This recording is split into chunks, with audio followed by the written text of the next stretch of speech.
Yo, what up? Welcome to another episode of the Oakland Warriors podcast. I'm Patrick, flying solo. So the Warriors, they pulled it out on MLK Day. Happy MLK Day, by the way.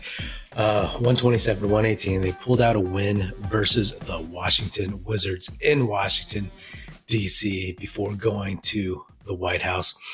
The Warriors, I didn't do an episode after the Bulls game the day before because it was like, man, that was rough. That was brutal. That was just a lifeless game where it was like you throw your hands up and, you don't want to overreact to one particular game. So I was like, let me see on this quick back-to-back how they look. And, they pulled this one out, but it's clear that their flaws are still there. Yes, they were down Klay Thompson because he doesn't play on the second nights of back-to-backs.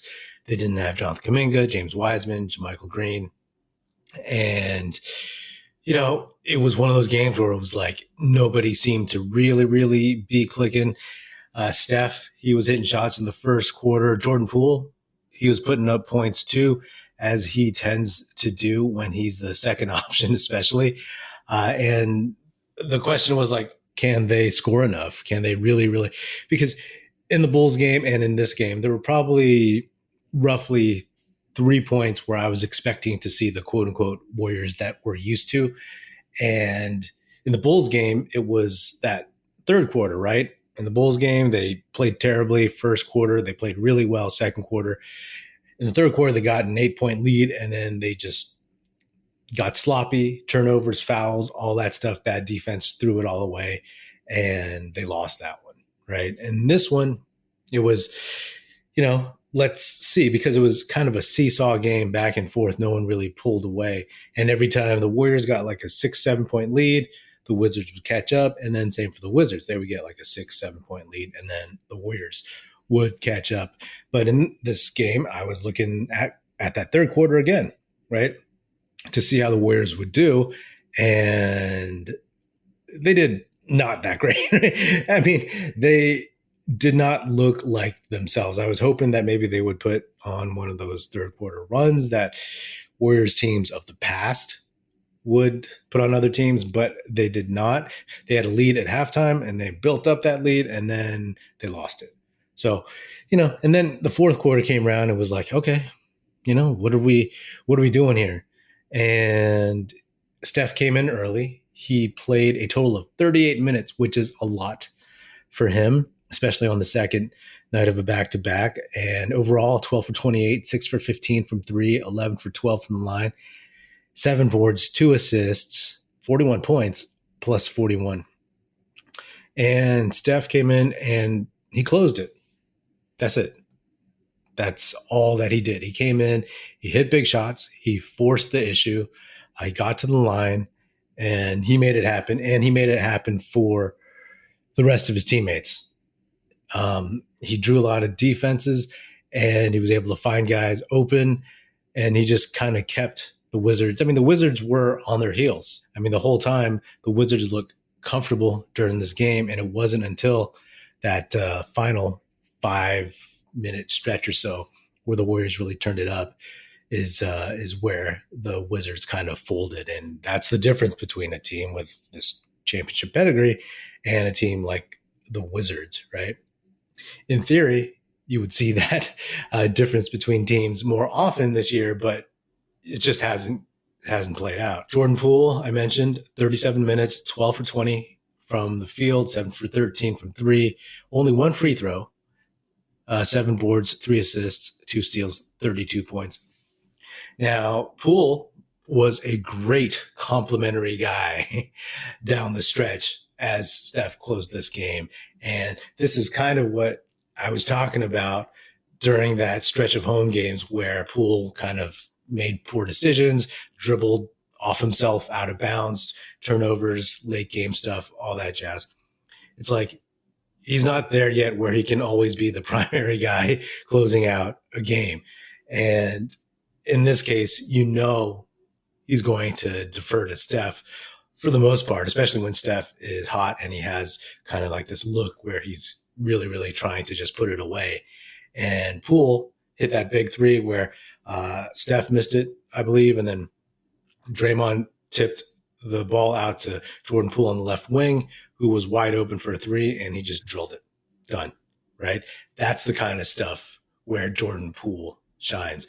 And, overall, Poole had a solid game. And, even though he had 4 turnovers, so did Steph. I mean, turnovers are a thing for the Warriors these past couple of games. But this is hopefully, like another good reminder of who they could be, right? And it's tough because you're always going back and forth with this team, and there's tons of excuses. And after the Bulls game, Clay talked about how they just need to get to the postseason and have a decent seeding and be healthy. And I've always talked about how health is important. Seeding is secondary, but also important. And then just getting the support guys, the supporting players ready for the bright lights. But I'm still extremely confident in this team and what they can do. But at a certain point in the season, it's like those habits, right? Those habits of, well, you kind of let teams back in the game. You kind of get lax on defense. You get lost on defense, or you have a ton of turnovers. You can't close out a team. Those are things that maybe you can flip a switch and do for a stretch of regular season games. But once you get to the playoffs, like, yes, it's feasible, but it makes it a lot harder, especially when there's other guys on your team who may not have that switch, right? There's no Sean Livingston, David West, Andrew Bogut, Andrew Barbosa on this team, right? Guys who have been there several times. And then it's like, okay, we know what we need to do. You have guys who are younger, including Poole. Obviously he had great moments last season in the playoffs, but you have guys who might not be able to flip that switch the way that Clay expects, or Steph, Draymond. I mean, they turned it on at the end of this one, but again, you have to be consistent, and that's the thing, right? Like in the first half of the season, say this couple of games, this Bulls game and this Wizards game happened in the first half, I'd be like, okay, they're sorting things out and figuring it out. But right now it's like, the vets, the coaching staff, they know where they need to get to. And I think this is going to be the process. It should be, as I said after the Spurs game, this is the business side of playing basketball. When you are on the court and you just do what you have to do, right? And you execute. And they don't have to win all their games. They don't have to go on a 20-game win streak, although that would be wildly amazing and surprising. But they have to show that consistent effort across the board and put away the teams that they are supposed to. And in that Bulls game, when they got up by 8 in the third quarter, I was like, okay, cool. They're going to close this one out. And of course, the Bulls, they have some vets, they have some young athletic guys, and they didn't let that happen. It's going to be really, really interesting these next 2 games against the Celtics and then the Cavs. 2 very, very good teams that the Warriors can and have gotten up for.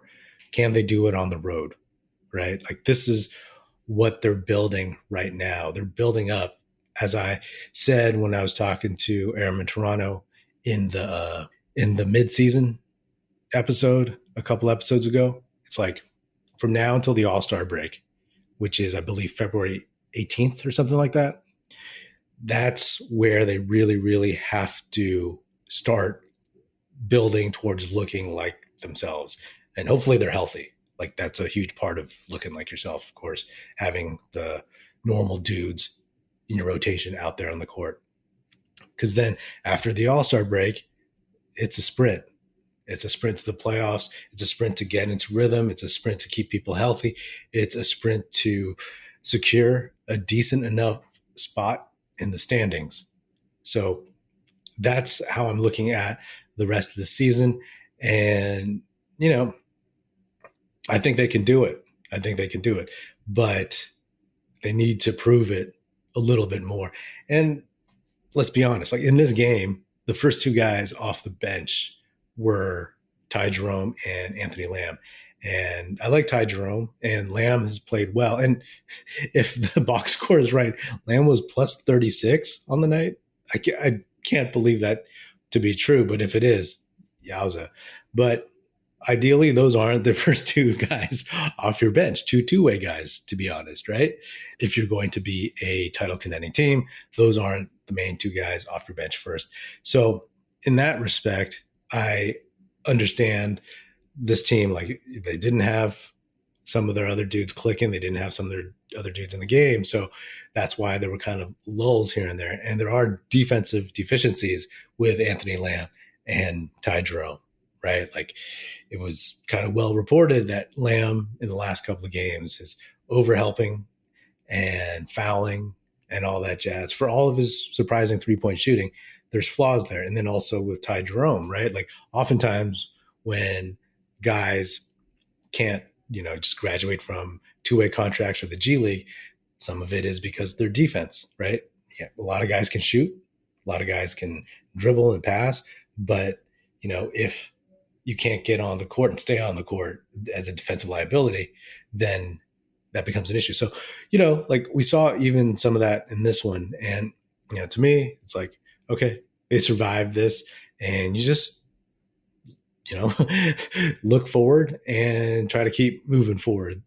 I hope with a couple days off that maybe Jonathan Kuminga can come back for that Celtics game coming up, because they're going to be facing another athletic team, a young team, obviously with a huge point to make after losing not just the finals, but losing at Chase Center several weeks ago. If they don't have Kuminga, that's really, really going to hurt them. And also, the Warriors, they've been just jacking up a lot of threes, man, without Kuminga. And I know that Wiseman hasn't played a ton this season, but just being able to have a bigger body in the paint, to have that threat, that would mean a whole hell of a lot, because even in this game against the Wizards, there was such a size differential, and the Warriors, I mean, Draymond was brawling. Same with Looney down there, right? Porzingis, bigger than them. Gafford, younger, bigger, and sprier. Andrew Wiggins, I said a few episodes back, I think it was Christmas, like, my Christmas wish for the Warriors was that Andrew Wiggins comes back and he doesn't miss a beat. Of course, there's going to be rust when you're out for that long, but, like, in particular, I do have concerns about Wiggins, or I have been concerned, because, he's a very much a rhythm player, like a lot of NBA players, but he hasn't sat out for this long ever, or at least many times in his career, right? The dude just doesn't get hurt. And he's somebody who's a 3-point shot, mid-range shot, like, it was so good before he got hurt, but he isn't traditionally known as like a great shooter. So for me, it was like, hopefully he doesn't lose that stroke, lose the confidence, lose that rhythm. And right now he's not shooting great. And so, like, that's something that I think will be key. Played 32 minutes, 6 for 15, but only 1 for 6 from 3 boards, 4 assists, 14 points. So that's something to keep an eye on, because we know Klay is playing some of his best basketball, and he looks like he's back. He's confident. His shot is going in from basically all three levels. His mid-range is 3, and even getting layups at the basket. So without Klay, though, you were missing like that secondary, tertiary scorer after Steph and then Poole. And it's like Andrew Wiggins. He's the next guy. But he couldn't really deliver it consistently. I have confidence he'll get there, but right now he's struggling and he's sputtering a little bit. DiVincenzo, 27 minutes, 5 for 9 from the field, 11 points, solid as always. Draymond hit 2 threes, 2 out of 3, 35 minutes, 5 for 7, 5 for 6 from the line, which is really good for him. 6 boards, 10 assists, 3 steals, 17 points. Awesome game.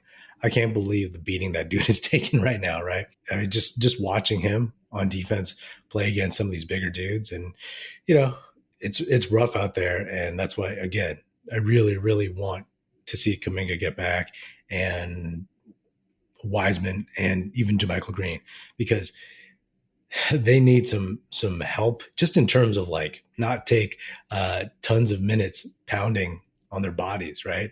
Looney played 27 minutes. That's a lot for him too, you know?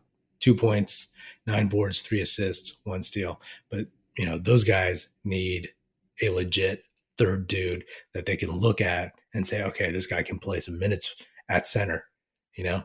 Anthony Lamb, solid, thick, whatever, but he ain't going to cut it down the stretch. So, a lot to clean up, a lot of fouling they got to clean up, got to tighten up on rotations. They got to get guys healthy. But, this is one that they survived, right? They survived. This Wizards team didn't even have Bradley Beal. And, I'll take it. I'll take it. The Warriors are 22-22. And as of now, there's still games going on. But as of this recording, they are in 7th place in the West, 8.5 behind the first place Denver Nuggets. And let's see, they are 3 games behind the 4th place Sacramento Kings, half game behind the 6th place LA Clippers. So it's all right there. And, you hear about how comparisons are being made to the team 2 years ago, the play-in team that lost. And I get that, how they just kind of got hot at the end. But, to go deep, you really, really need everybody to be clicking. And if this were a more veteran team, I love the youth and the talent on this team. But if this were a veteran team, then maybe you could rely on it just getting hot down the stretch. But like with some youth mixed in there, it's like, you want a little bit more. But that's just me being like concerned. I said if they went 1-2 in these 3 games, I'd be pretty concerned. And they didn't. They almost did, kind of, right? But they're 2-1. And while they didn't look good against the Bulls, they didn't look particularly good in 3.5 quarters against the Wizards. So I'm not like, shooting fireworks over this win, but it's a win. And, they just got to keep taking 2 steps forward and maybe like 1 step back, or 5 steps forward, half a step back, whatever you want to call it. But they have a ways to go. And, they have 38 games left to get there, right? As I said, these next 2 games, they could be rough. They could be rough depending on who is available on the roster and how they show up. But, these guys have always stepped up to the challenge of big games against big opponents. And I look forward to seeing if they can rise to the occasion once again. But I'll take the win.